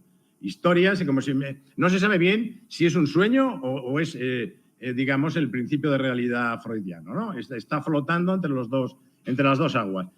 Pero la tensión del alma europea que ha construido Europa y la ha diferenciado de Asia, de África, de América precolombina y de todo, es la lucha contra Platón. No Platón, la lucha contra Platón, porque eso ha tensado el alma europea, porque Platón ha puesto cabeza abajo la verdad. Le ha dado la vuelta a la verdad, la ha invertido. Ha negado lo perspectivístico, que es la condición fundamental de toda vida, y uno se podía preguntar como médico, ¿de dónde le vino tal enfermedad a este señor, que es una de las más bellas plantas de la antigüedad? ¿No? Este señor, Platón. ¿Acaso fue el malvado Sócrates, que de verdad era un corruptor de menores? Eso lo dice Nietzsche, no yo, ¿eh? ¿Habría sido Sócrates en realidad el corruptor de la juventud? ¿Acaso se merecía Sócrates la cicuta? ¿No? Bueno, es decir, lo que ha hecho Europa, esa intranquilidad del europeo, o sea, lo que caracteriza al europeo es que nunca está tranquilo. Es que Europa es sobre todo el siglo XIX, es el sitio de los neuróticos, la gente que no duerme, que está todo el día, como pasa en Nueva York ahora, que creo que nunca... Pues en Europa está todo el mundo así. Y dice Nietzsche, esta es la tensión del alma europea que ha permitido el alma europea disparar las flechas de mayor alcance con los arcos más tensos. O sea, esta tensión que provocó Platón, la lucha contra él. Dice, bueno, y luego hace un paréntesis que es absolutamente genial, que dice, bueno, ha habido 2 intentos de aflojar el arco. Es decir, bueno, no hay que ponerse tan intranquilo, pues bueno, hay que dejar a Platón, que en fin, y a los idealistas. Y esto se ha hecho 2 veces, dice Nietzsche. Una vez el jesuitismo. El jesuitismo ha intentado quitarle tensión al alma europea y bueno, aquí no pasa nada, vamos a sonreír, no pasa nada. Y también la ilustración democrática y sobre todo la lectura diaria de periódicos. Eso también destensa el arco, ¿no? Pero bueno, esto es una broma. Yo quería un poco traer a tu consideración estos 2. Bueno, muchas gracias. Bueno, pues muchas gracias. Sí, la verdad es que es un... en primer lugar, bueno, lo de la educación, la importancia de la educación basada en el mundo clásico, ¿no? Es que, como decía al principio, todo el sistema educativo centroeuropeo, anglosajón, germánico, también en francés en parte, está basado en esta lectura de los griegos, bueno, el latín y el griego, ¿no? Realmente ese era el núcleo de la Universidad Prusiana, en cierto modo, y lo que decías es muy interesante porque hay una anécdota divertida, que es que en 1900 Wilamowitz es encargado por la universidad para abrir el siglo con una conferencia inaugural, ¿no? Y se lo encarga un filólogo clásico, claro, hoy sería un ingeniero aeronáutico o informático, ¿no? Era la ciencia más avanzada de esta época, ¿no? Y había un respeto reverencial a los filólogos. El profesor de filología griega en concreto, bueno, este era un personaje reverenciado, ¿no? Y Nietzsche es consciente de que hay que cambiarlo porque no hay, digamos, no hay frescura en la enseñanza de los griegos, que tampoco se entienden bien, que se estudian desde un punto de vista complicado. Toda su obra filológica, sobre Homero, sobre la filología, nosotros los filólogos, en fin, ahí critica esta especie de filólogo que es como una especie de operario que monta tuercas, en fin, que es una disciplina muy mecánica y que simplemente es traducir, comentar los textos, la edición crítica. Por eso digo que hoy día el filólogo Nietzsche está mejor valorado, porque realmente hay que incorporar esas ideas suyas, ¿no? En ese sentido, hay una crítica al positivismo, ¿no?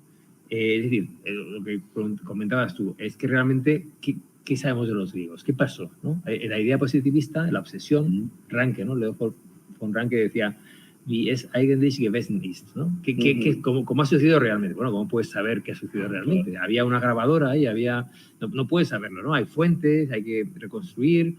Luego, todas las tendencias historiográficas acerca del mundo antiguo se revolucionan con la aproximación de Nietzsche, porque realmente, la historia de las mentalidades, de la economía y sociedad, no sé, todo el siglo XX debe mucho a esa especie de crisis que representa él en cuanto al sueño del positivismo, ¿no? De realmente basar la sociedad. Bueno, también se lee el mundo griego desde los paradigmas culturales centroeuropeos, victorianos, etcétera, ¿no? Y claro, tiene un prestigio enorme en todo el XIX. También en Inglaterra, ¿no? Hay que recordar que, bueno, pues casi todos los miembros de los gobiernos ingleses tenían formación de clásica, sí. ¿No? Churchill es el primero que no es de griego, lo veía como, bueno, este no sabe leer a Píndaro, ¿no? Esto ha vuelto con Boris Johnson, ¿no? Que recita Homero en griego, ¿no? Pero bueno, es un tema que, claro, es una especie de cultura anquilosada. Los británicos básicamente conquistan la India con Horacio y Homero en la mochila, los alemanes tienen la filología clásica como la ciencia avanzada, y esto es un saber anquilosado, ¿no? Que Nietzsche critica en su obra filológica que hay que rescatar, yo creo, porque la verdad es que es es muy interesante cómo intenta hacer una filología del futuro, ¿no? Realmente, esa nueva filología, que la filología era como hoy día, por cierto, hay un gran desprestigio de la palabra filología, ¿no?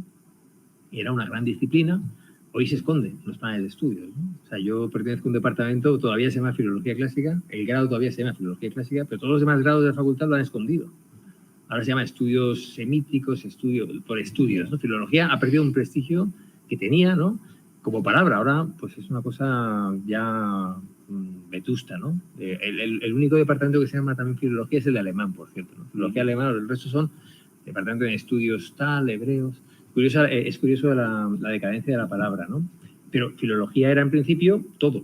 Los historiadores de la antigüedad hacían filología, se empiezan a extender las ciencias de la antigüedad.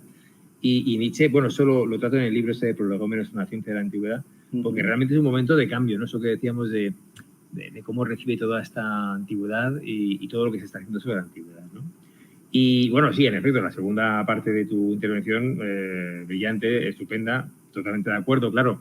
El Platón oficial, digamos, claro, lo que pasa es que es demonizado por toda esta serie de aspectos con respecto a la realidad y la no realidad, ¿no? Que comentabas. Pero claro, Platón, aparte de esas... siempre está en el trasfondo la idea de qué quería hacer con los diálogos, ¿no? Porque había un propio currículum. Por ejemplo, sabemos que se empezaba leyendo el Parménides en las escuelas neoplatónicas, ¿no? Es muy curioso porque es una impugnación a la teoría de las ideas, ¿no? Y bueno, ¿qué quiere decir eso de la elección sobre el bien? ¿Qué quiere decir eso de la elección oral sobre el bien, ¿no? ¿Qué se hacía realmente allí, ¿no? Y Nietzsche se hace eco de esto. Claro, el Platón escrito oficial del Gorgias, del Fedón, de la teoría del alma. Luego, plotinizado, agustinizado, bueno, pues con toda la recepción que ha tenido, es lo que conforma esa amalgama que es la que provoca ese sueño monstruoso, ¿no? Esa pesadilla de la que hay que despertar, ¿no? Y en ese sentido, bueno, pues está claro que es una gran amalgama de herencia y está ahí, ¿no? Pero ¿qué pasa con los otros Platones, ¿no? Es decir, se pregunta a él realmente cuáles son las máscaras de Platón, ¿no? Es decir, si él cree en esto, si hay... ¿Cuál es la relación con Sócrates? ¿Qué papel tiene Sócrates en este conglomerado, ¿no? Que este Platón de lo irracional, ¿no? De lo mítico, recuperado por Dodds en el siglo XX, por ejemplo, ¿no? Los griegos y lo racional, ¿no? Bueno, pues el Platón de la mántica, el Platón del dionisismo, ¿no? Dioniso en Platón, Apolo en Platón, bueno, lo irracional en Platón, ¿no? ¿Qué quiere decir realmente esto? Claro, hay muchas tesis, la famosa esta de la escuela de Tübingen, de las doctrinas no escritas, realmente el Platón un poco más esotérico, ¿no? Que, bueno, pues que Nietzsche yo creo que conoce, ¿no? La idea es un poco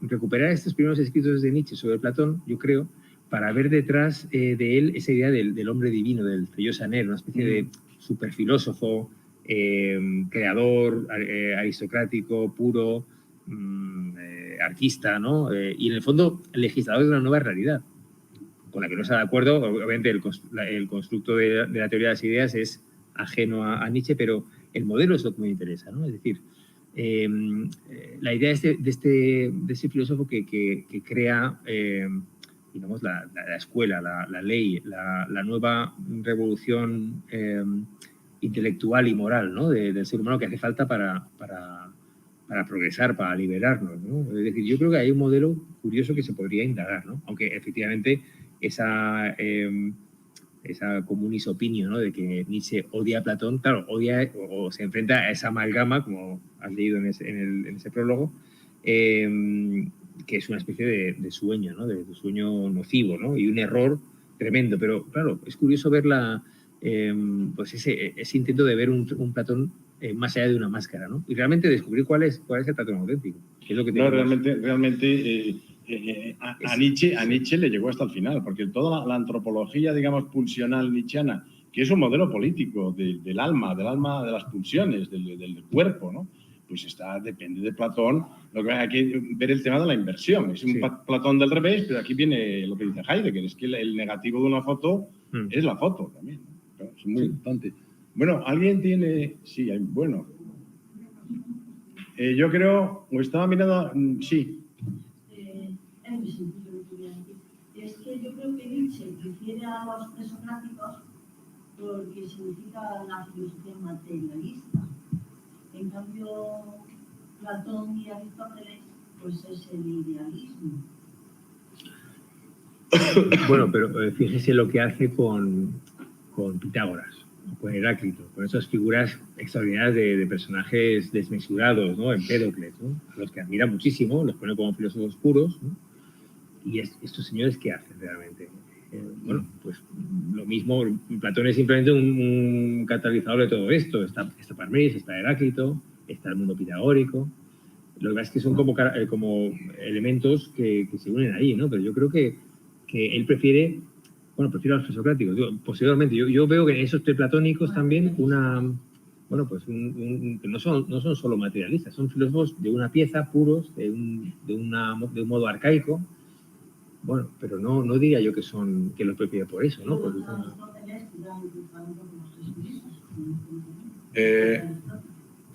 Bueno, sí, los jesuitas estudian bastante Aristóteles toda la vida. A ver, ¿alguien más? ¿Víctor? Sí, bueno, muchas gracias por la conferencia fantástica. Yo quería tomarte el guante que has lanzado en el libro de posible monografía sobre Platón y Nietzsche. Más alto, pues más alto.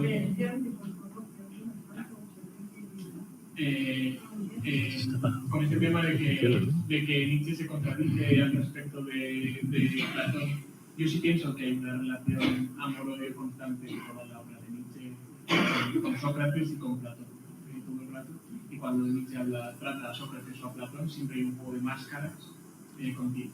Y esto sí ha sido muy trabajado en el caso de la figura de Sócrates y la de Platón un poco menos, pero con Sócrates hay muchos investigadores que lo tienen clarísimo. Ernest Bertrand, Pierre Hadot, Sloterdijk, Alexander Nehamas, todos coinciden que hay una identificación fortísima detrás de todo ese odio y patologización de la figura de Sócrates entre Nietzsche y Sócrates. Incluso entre Nietzsche, Sócrates y el propio Dionisio, como si los dos fueran unas encarnaciones de Dionisio. Y en el caso de Platón, yo creo que también la puede haber, y justamente por lo que tú has señalado, el tema de la educación. De hecho, Ernest Bertrand, en la monografía que tiene sobre Nietzsche de principios del siglo XX, Nietzsche intenta una mitología, creo que no es mitología. Justamente hace hincapié en eso, yo creo que mencionando el caso de Platón, en que lo que le vincula con Nietzsche es el tema educativo, el tema de la educación. Como los dos entienden justamente que para educar hay que ser un buen mentiroso, que tienes que estar pensando más en la posición del educando que en la tuya propia. Entonces ahí yo creo que esas son vías que se han visto desde hace bastante tiempo, y también por conectarlo con el tema con el que salirlo, ¿no? De cómo Nietzsche podría parecer estar reivindicando los filósofos puros frente a los híbridos, ¿no? Como Platón o Aristóteles, que es Nietzsche si no es un filósofo híbrido. Un centauro. Y además híbrido a la manera de Sócrates, que es una maquinaria monstruosa de razonar hasta la aporía, y que escribe filosofía o escribe tratados sobre la tragedia, mientras con el otro ojo está leyendo física natural, o filosofía natural, o física o biología. O sea, yo creo que la identificación de Nietzsche es más bien la adecuada con los filósofos híbridos. Por eso Platón, ¿no? Claro. Y luego hay una pregunta que no tiene tanto que ver. Te quería preguntar por un poco el intratexto de todos estos textos de juventud donde Nietzsche trabaja a los filósofos de Platón. ¿Crees que en ellos hay una actitud, por supuesto no expresa, de Nietzsche de trabajar a todos estos filósofos como si fuera a hacer carrera de ellos? O sea, como una primera introducción para tratarlos luego más profundamente, como si creyera que ese estudio es solo un inicio que luego le va a llevar toda la vida. ¿O hay más bien una voluntad de quitárselo de encima rápidamente para pasar a otras cosas? ¿Qué opinión te queda aquí? Pues muchas gracias por las preguntas y sobre todo por la bibliografía y el comentario sobre Sócrates. Sí que sabía que estaba algo más estudiado, pero yo creo, bueno, con respecto al primero, me parece que, como siempre, Dioniso es la clave, ¿no? De alguna manera, ¿no? Para entendernos, ¿no? ¿Por qué Dioniso? Porque digamos en este baile entre lo apolíneo y lo dionisíaco, que está en toda la filosofía preplatónica, ¿no? Que hemos comentado, Heráclito y Pitágoras son apolíneos. Dioniso está en Heráclito también, como par de Hades, ¿no? El uso de la religión dionisíaca en la teoría del alma, ¿no? Por ejemplo. Es muy importante ver todo el subtexto dionisíaco de Platón, y no el Platón de las ideas precisamente, sino, pues, por ejemplo, el erótico, el de la locura, el de la manía. Muchos de los Platones que Nietzsche saquea impunemente, ¿no? Digamos, por así decir, ¿no? Y se nutre de ellos estupendamente, ¿no? Donde están esas máscaras dionisíacas, ¿no? Es un tema interesante, por ejemplo, la identificación entre Sócrates y Sileno, ¿no? El Sileno en el banquete. Es decir, el filósofo como una especie de estatua de Sileno por fuera, que dentro tiene una verdad que hay que descubrir, ¿no? Es el simposiarca, el líder del simposio. El coro de Dioniso, poco estudiado, pero en las leyes tiene un papel fundamental. Es el coro de los ancianos, ¿no? Y es un coro educativo. Ahí, por eso Dioniso es la clave, porque también está la educación. Yo estoy de acuerdo con lo que dices, ¿no? Ahí la más clara conexión está con el mundo de la educación, y la propuesta de la educación renovada, no desvinculada de la tradición, llámese platónico-cristiana, o en el caso de Platón, homérico-trágica, que desprecia y que quiere cancelar, y que hace algo nuevo. ¿Y hay sobre qué mimbres? Pues sobre los de la lírica dionisíaca, el ditirambo. Otra cosa que une claramente a Nietzsche y a Platón, ¿no? El ditirambo, ¿no? El ditirambo es la única, bueno, hay dos pasajes muy famosos sobre el ditirambo en Platón, uno en República y otro en Leyes, donde habla de qué se salva en la poética platónica. Bueno, la tragedia no, es democracia, digamos, Homero, pues tampoco, ¿no? Hesíodo, esos teólogos, tal, ¿no? Hay que hacer una nueva épica, ¿no? En cierto modo, la Atlántida es una nueva épica, ¿no? Hay una tesis muy buena sobre la Atlántida como una épica del bien y tal, ¿no?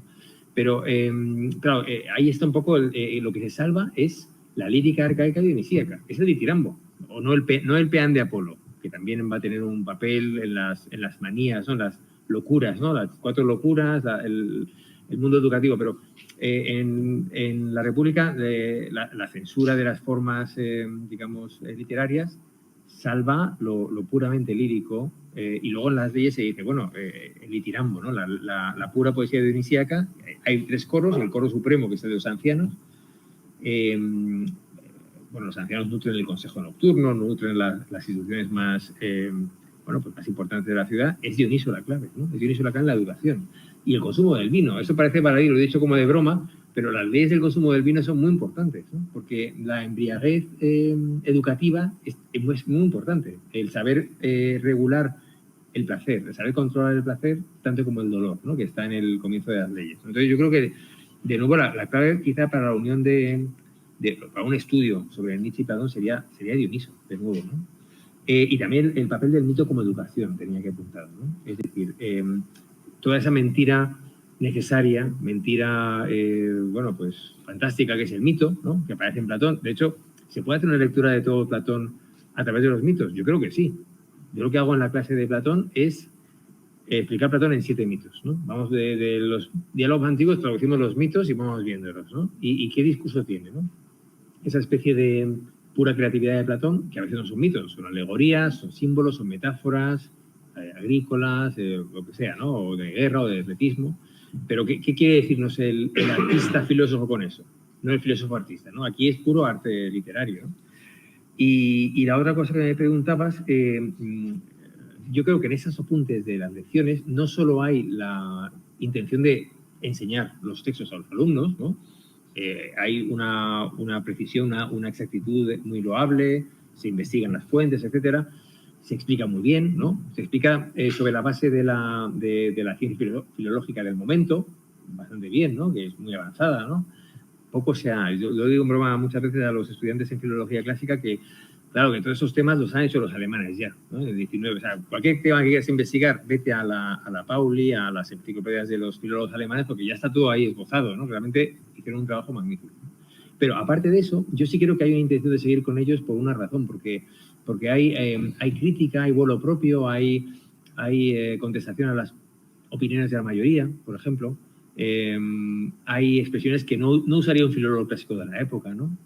Que quieren dar una cosmovisión.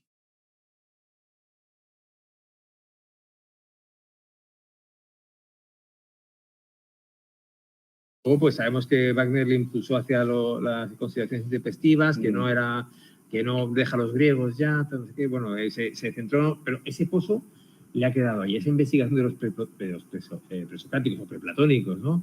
Y de Platón le ha quedado para el futuro, ¿no? Y es decir, fue un libro frustrado, pero en cierto modo es un trabajo que le va a ser muy útil en el futuro. Y sí que hay voluntad de perpetuar el estudio de esos filósofos, ¿no? Yo creo. ¿Alguien más? Carlos, ¿sí? Vamos a tener que ir cerrando cerca de las 9, ¿no? No, digo, que claro, esto quiero que lo cierren a las 9. No sé. Carlos. No sé si lo lograré formular.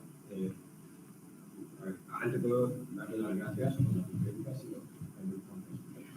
y muy sugerente, sobre todo porque, bueno, yo especialmente no soy nada conocedor de Nietzsche de juventud, de Nietzsche filólogo.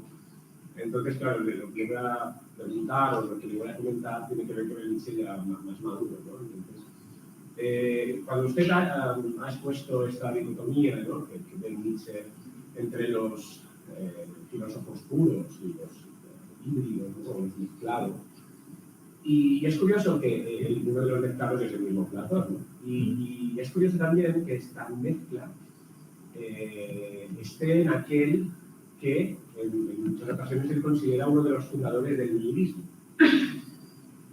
Te lo planteo porque precisamente al final, en los años 87, 88, en los póstumos, habla frecuentemente, aparece una frase recurrentemente que es el nihilismo es la lógica de la decadencia. El nihilismo no entendido como devaluación de los valores, sino el nihilismo entendido como negación de la vida. La negación de la vida nace cuando un cuerpo social se fragmenta, pierde la unidad y por tanto no tiene capacidad de darse directrices de acción, tanto a nivel social como a nivel individual. Entonces, claro, es curioso que, y él al final de su vida Nietzsche está pensando en cómo lograr esa unidad, cómo lograr esa organización sin recurrir al nihilismo, es decir, sin recurrir a una instancia externa, ¿no? Y ahí viene el tema del gran estilo, ¿no? El tema de la gran pasión y el gran estilo. Es decir, hay una unidad que se da en un plano inmanente, ¿no? O sea, se requiere una educación, ¿no? Entonces me parece interesante porque al mismo tiempo hay un fragmento póstumo en el que habla de un fragmento póstumo que está titulado Tratado Filosófico Político, donde incluye a Platón entre aquellos legisladores que deben legislar, aquellos filósofos que deben legislar, y sin embargo no deben asimilarse a aquello que legislan. Es decir, deben mantener continuamente separado lo que son, ¿no?, de aquello que pregonan. Entonces, bueno, simplemente le hacía este comentario para ver si usted ve en este primer Nietzsche ya este tipo de reflexiones que yo veo al final. Si de alguna manera esta distinción entre el filósofo puro y el filósofo híbrido ya en estos textos nos dirige hacia esta reflexión. Pues muchas gracias. Yo soy mal conocedor de la obra de Nietzsche en general, salvo esas escalas que estoy presentando, ¿no? No podría responder del todo, pero sí que tengo la intuición, de alguna manera, de que esto que ha explicado, de recuperar la unidad, en cierto modo, de volver a proponer un nuevo paradigma educativo que dé un sentido, ¿no?, a la juventud, al futuro, etcétera, tiene mucho que ver con esa idea de filósofo legislador, en el sentido de, bueno, cómo se quiso superar la crisis de la polis ateniense en esas utopías, ¿no? O, bueno, pensamientos reformistas que tienen en el centro la idea de una educación, de un proyecto como el de la República o las leyes, ¿no?, con todo lo que se ha hecho de ellas, ¿no?, con la idea de una reforma que está basada en estos paradigmas de Platón, ¿no?, que están aquí, ¿no? Yo creo que sí que hay una continuidad en esto, la querría ver, ¿no? ¿Cómo sé realmente lo que se es, ¿no? O qué es realmente el... bueno, eso es una cita de Píndaro, que está en Ecce Homo, ¿no? Viman Viedvas Manis o algo así, ¿no? Me parece que es... En griego, lo dice Píndaro de una manera muy bonita, bueno, atrévete a ser lo que eres, atrévete a descubrir realmente lo que uno es, ¿no? Y esta idea de restaurar la unidad perdida de la comunidad, que se está fragmentando por la sofística, por esto que también se vio en la charla de Jorge del otro día, ¿no? El mundo de la polis griega está en su canto de cisne, ¿no? Y las propuestas de Platón, bajo miles de máscaras, bajo esa especie de... Bueno, cuando uno lee los diálogos es una construcción rarísima, ¿no? Cosas que han contado, que le han contado a otro, que, bueno, hay miles de espejos que se reflejan unos tras otros, pero en el tríptico político este que mencionaba, que está muy comentado en el Nietzsche joven, ¿no?, el República, Político y Leyes, sí que yo vería esto, ¿no?, y la idea de volver a la unidad en lo básico, que es esa ideología pindárica, aristocrática, del filósofo unitario.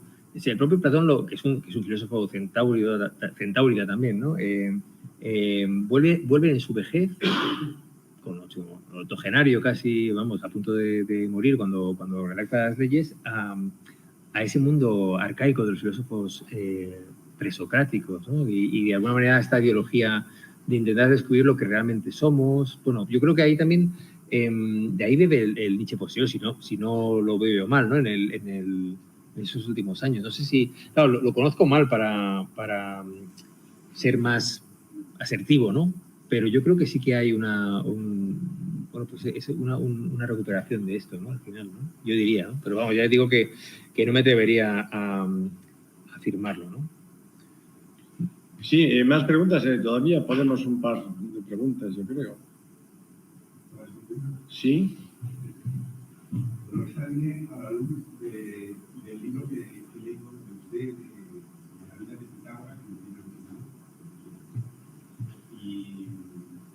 tiene que ver con el Platón artista, ¿no? Entonces, si no le digo mal en su libro, lo elimina, parece ser que el primero que utiliza la prosa es Pericles. ¿La prosa? Sí. Pues no sabría que. Yo creo que hay, a ver, vamos a ver, los Hecateo, bueno, hay como restos de prosa. No sabría decir cuál es la prosa, el resto de prosa más antiguo, pero supongo que para filosofía o en general. O sea, ¿Para filósofos o...? Sí, ¿no? O sea, parece ser que Pericles es el que utiliza la prosa, para decir, en contra de la poesía que era, digamos, lo que tengo, ¿no? Bueno, a ver, otros filósofos también usan la prosa, los milesios no usan el verso. Quiero decir, por ejemplo, ¿el verso quién lo usa? Pues Parménides, Empédocles, Heráclito es prosa, pero es rítmica, es un poco así como oracular, pero yo creo que la prosa está muy difundida. Es antigua la prosa, ¿eh? Hombre, no sé si hay testimonio, vamos, pero... Claro, él tiene prosa. Sí. Es muy interesante el guión, cuando dice lo de la poesía no viene de la que tiene, sino de entusiasmos. Sí. Inicial, no todo eso, ¿no? Entonces, de muy interesante. Y luego, claro, toda la cuestión de la enseñanza, claro, que los prusianos, su idea no era crear alumnos, era crear soldados. Claro. Que acá le molestaba que un alumno suyo se les acusaba un poco de la casaca, ¿no? Entonces, lo difícil de transmitir en todo esto, muy interesante lo de la ley, ¿no? La ley, Sí. ¿no? Lo difícil de transmitir, y no es tanto un saber, que el saber no se puede transmitir, saber muy adelante, porque el lenguaje es intransitivo, se refiere a sí mismo. Lo difícil de transmitir es un deseo de saber. Es que no sabemos, claro, no es el deseo. Sí, vamos. Yo creo que ahí está la clave del asunto, ¿no? Por eso lo peor de leer es un manual de instrucciones porque no hay deseo. Es tan aburrido, ¿no? O sea, lo que esperamos de un autor es que nos transmita su deseo, que es lo bonito, ¿no? Y que es lo que yo creo que él ve muy bien ahí en la vida de su deseo, cómo poner en juego su deseo, todas estas bestias, metáforas y todo eso. Bueno. Así yo le agradezco mucho. Bueno, muchas gracias. Bueno, yo me atrevo a hacer, en un manual de instrucciones hay deseo de vender. ¿Deseo qué? Vender. Bueno, es un deseo que se mascara, así es que se enmascara. Vamos, lo que yo diría es que la clave sigue siendo el papel de los diálogos, de esa prosa dialógica. ¿Esto para qué sirve? Es decir, todo lo que hemos construido, Platón, y es verdad que dice lo que dice, ¿no? Pero lo que se ha construido desde Platón, quizá no es lo que Platón quiso. Es decir, ¿cuál es la función del diálogo? ¿Para qué se hacen diálogos? Si la escuela era oral, estamos en un mundo todavía de oralidad, ¿no? ¿Para qué se hacen esos diálogos? ¿Y qué quieren decir? ¿Y qué nos provoca la idea de que no haya conclusiones firmes? Porque esto del alma lo dice un personaje, lo de Parménides dice otra cosa, Protágoras dice algo de un mito de Prometeo. Por eso decía Wittgenstein que era una gigantesca pérdida de tiempo. Es literatura. Es que ese es el problema, que leamos los diálogos platónicos como literatura, no como filosofía. Es la propuesta. La filosofía se hacía de otra manera en esta época. ¿Cuál es la función de los diálogos? Propedéutica, de atracción, para la gente de fuera. Hay una dinámica que se da en toda la antigüedad tardía. Yo he estudiado bastante los neoplatónicos. Claro, tienes lecciones públicas que se dan a modo de grandes discursos en un teatro, en público. Hay diálogos, por supuesto, que se transmiten fuera de la escuela, y luego dentro de la escuela pasa otra cosa, que no sabemos cuál era. Tampoco sabemos qué pasaba dentro de la escuela pitagórica, pero eso era la filosofía. Yo creo que el problema de Platón, de toda la digamos, construcción doctrinal de un edificio enorme del alma, de todas las ideas y tal, es digamos, una construcción a partir de la punta de un iceberg muy pequeñita, y no conocemos lo demás, ¿no? Entonces, bueno, no es que defienda esta idea de la tesis de las doctrinas no escritas, pero es que no es, en estricto sensu, no es filosofía, es literatura. Es literatura, hay escenografía, hay personajes, hay metáforas, hay mitos, hay elementos del folclore. El mito de la caverna está en la literatura de los folclore de Sioux. Es pura mitopoesía, ¿no? Entonces, ¿por qué hacemos filosofía con lo que es literatura, no? No sé. Bueno, yo creo que ahí está un poco la ambivalencia de Platón y por eso ese estudio pendiente de Nietzsche y Platón, que yo creo que sería muy deseable. Estupendamente, pues tenemos que cortar porque aquí van a recoger. Muchas gracias otra vez al profesor Hernández.